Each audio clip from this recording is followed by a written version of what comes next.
आपको पता है कि 10 नंबर रिजेक्शन के बाद भी जब आप अपील करते हैं तो वीज़ा अप्रूव होता है, लेकिन कैसे?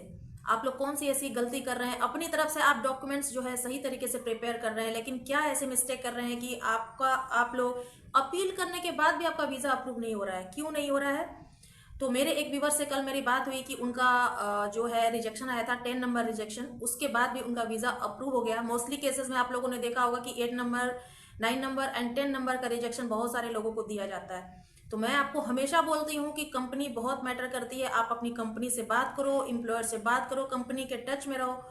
तो आई थिंक आप लोग मेरी वीडियो जो है फुल वॉच नहीं कर रहे हैं, केयरफुली वॉच नहीं कर रहे हैं, इस वजह से आपको रिजेक्शन के बाद भी वीज़ा आपका अप्रूव नहीं हो पा रहा है। क्या ऐसी मिस्टेक हो रही है आपसे?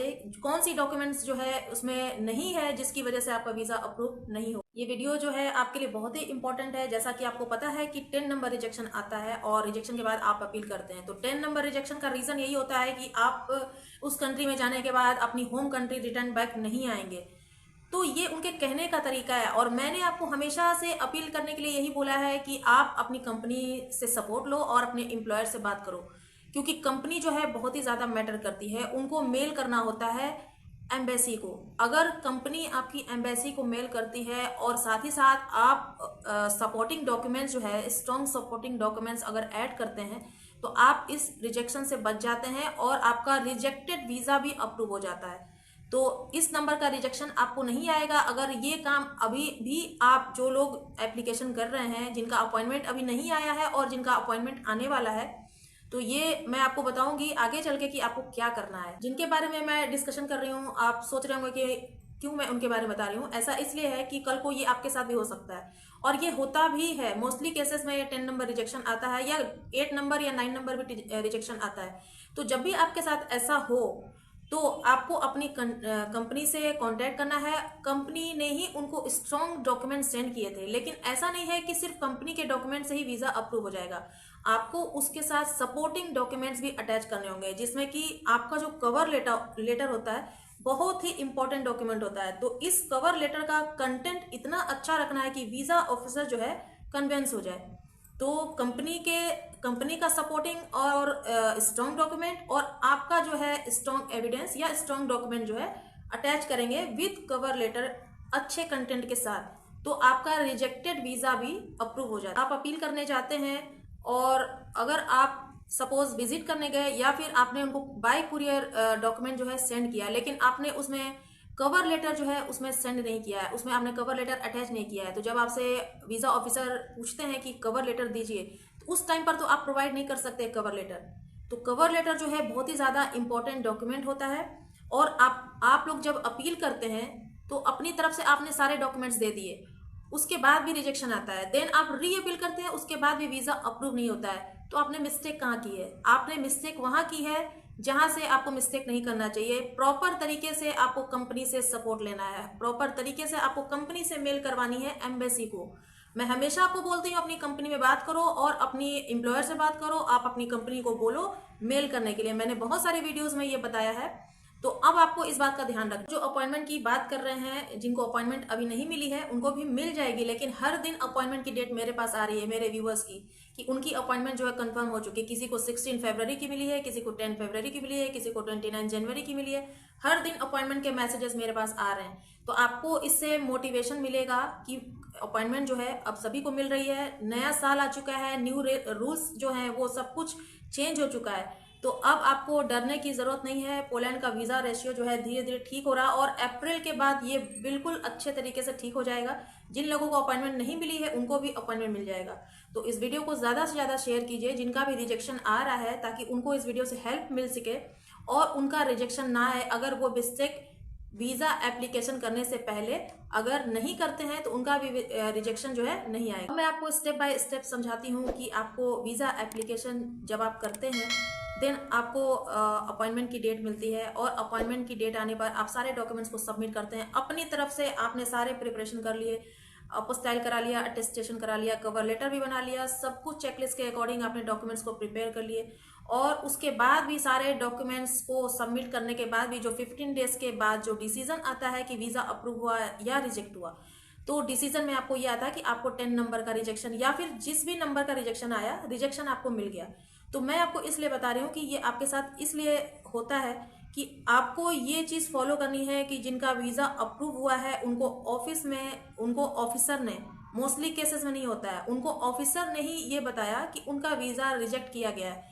और रिजेक्ट क्यों किया गया इसका रीज़न भी उनको बताया गया। रीज़न ये था कि जब भी आप वीज़ा एप्लीकेशन करते हैं तो आपके पास एक मेल आती है, तो उस टाइम पर आपको क्या करना है, आपको स्क्रीनशॉट लेकर के रखना है कि आपको कौन सी कंपनी से मेल आई है।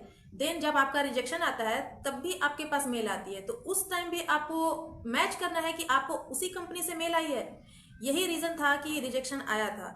तो जब आप ये मेल्स को मैच करेंगे तो वीज़ा ऑफिसर ने बताया कि जो आपकी कंपनी का नेम है वो चेंज हो चुका है और जो आपके वर्क परमिट पर कंपनी का नेम है वो डिफरेंट है।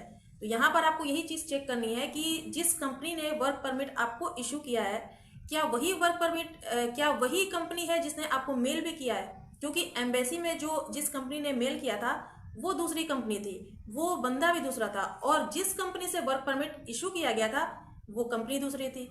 तो इस वजह से रिजेक्शन आया, क्योंकि दोनों डॉक्यूमेंट्स जो थे वो डिफरेंट थे। रिजेक्शन से बचने का दूसरा डॉक्यूमेंट है आपका कवर लेटर।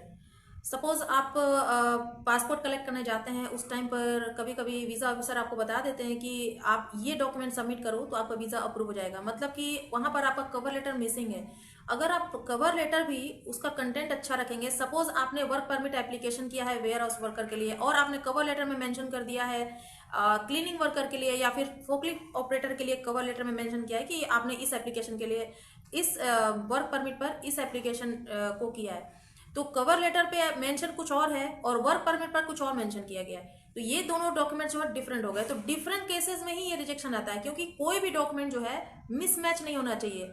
मैंने बहुत बार ये बताया कि आपका डॉक्यूमेंट अगर मिसमैच है तो रिजेक्शन का रीजन बनता है। सारे डॉक्यूमेंट जो है मैच करते हुए होना चाहिए, चाहे आपका कवर लेटर है या आपका वर्क परमिट है या फिर आपका कंपनी का मेल है। इसके अलावा रिजेक्शन से आप कैसे बच सकते हैं, जब भी आप अपॉइंटमेंट की बुकिंग करते हैं और जब तक आपको अपॉइंटमेंट नहीं मिलती है, तो अपॉइंटमेंट बुकिंग से लेकर अपॉइंटमेंट आने तक के बीच का जो समय होता है, बीच का जो टाइम होता है, काफ़ी डिफरेंस होता है उस टाइम में। सपोज आपने 7 से 8 महीने पहले अपॉइंटमेंट बुकिंग की और 7-8 महीने के बाद आपको अपॉइंटमेंट की डेट आई, तो उस टाइम के बीच में बहुत कुछ चेंज हो सकता है, तो इस चेंजेस की वजह से ही आपको रिजेक्शन आता है। तो इसके लिए आपको करना क्या है, जब भी आपके पास अपॉइंटमेंट की डेट आती है उसी टाइम पर आपको अपनी कंपनी में बात करनी है और ये आपको उनको पूछना है कि क्या किसी डॉक्यूमेंट्स में चेंजेस आए हैं, क्योंकि डॉक्यूमेंट्स तो आपको पहले ही मिल जाते हैं, अपॉइंटमेंट से पहले ही आपके पास डॉक्यूमेंट्स मिल जाते हैं सारे।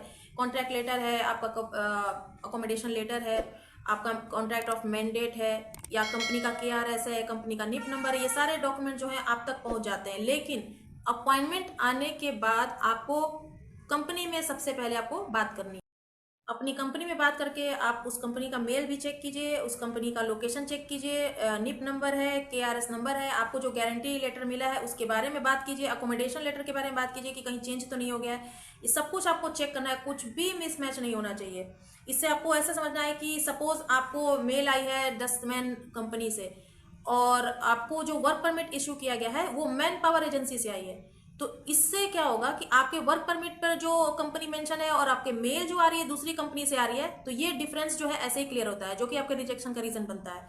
तो जिसने आपको वर्क परमिट इशू किया है वो एक दूसरी कंपनी का बंदा है और उसके बाद आपको वर्क परमिट जो आती है वो रिक्रूटमेंट एजेंसी की तरफ से आती है और आपको जहां पर भेजा जाता है काम करने के लिए वो आपको एक कंपनी में भेजा जाता है कि आपको यहाँ पर काम करना है। तो जो भी मेल आती है आपको उस कंपनी की तरफ से मेल आती है, एजेंसी की तरफ से मेल नहीं आती है, कंपनी की तरफ से मेल आती है। वर्क परमिट पर जिस कंपनी का नाम है उसी कंपनी से मेल जानी चाहिए एम्बेसी को, तब जाकर के ये जो डॉक्यूमेंट्स है वो अप्रूव हो जाता है। तो आपको हमेशा अपने मेल्स का ध्यान रखना है और आपको आपकी कंपनी से जो मेल आ रही है वो आपको उसका स्क्रीनशॉट जो है लेकर के रखना है, ताकि जब भी आप एप्लीकेशन करते हैं या फिर रिजेक्शन आता है तो वो दोनों जो मेल्स हैं वो मैच करते हुए होने चाहिए, डिफरेंट नहीं होना चाहिए।